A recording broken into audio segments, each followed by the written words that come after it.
Being gifted is good, but allowing your gifts to develop into your craft, even better. Your craft is your expertise, your workmanship, your signature touch. Fine-tuning your craft will take time, effort, and practice. But if you devote the time for it, and you offer your craft to God, He's gonna make it flourish and leave a lasting impact on the world around you.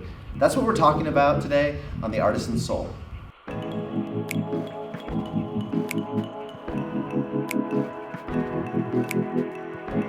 Growing up, I had a love-hate relationship with piano.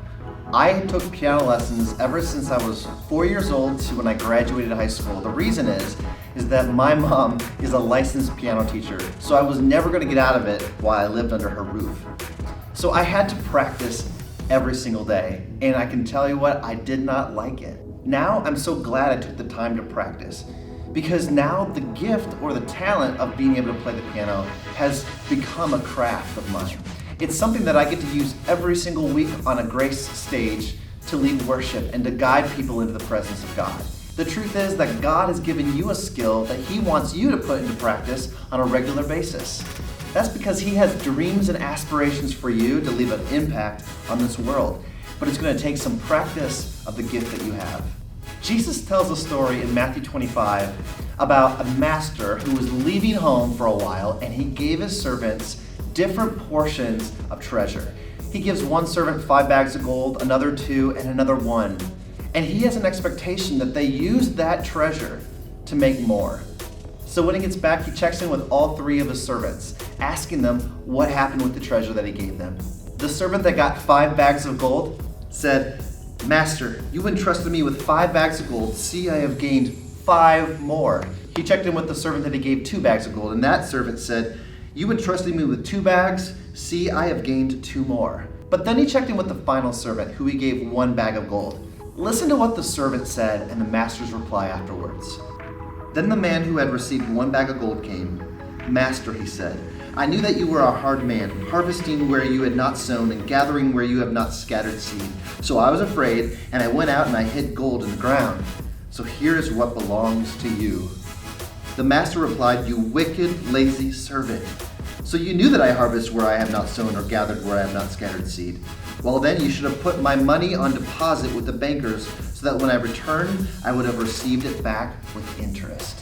God has given us all something to use, something to practice and develop into our craft. He wants us to use it for His glory and His fame. So what are you doing with the thing that He has given you? Are you allowing it to flourish? Are you allowing it to grow as you practice and practice and practice some more? Because God wants to use your craft to make a difference in this world.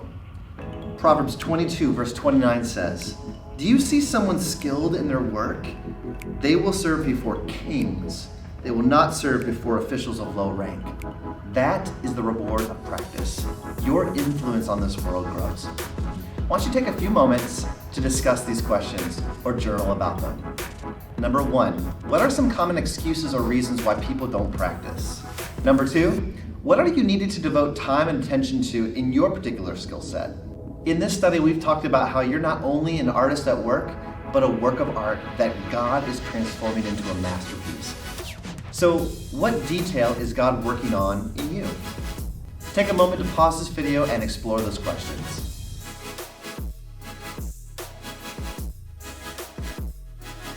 Well, you really are a work of art, and God wants to use your skill, your craft, and make it flourish.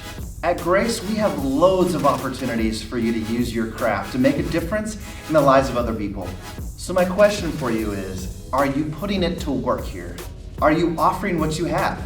This church is a tapestry of gifting, lots of diversity of what people are good at, and really, we want what you're good at. Now, sometimes our gifting is really obvious where we fit.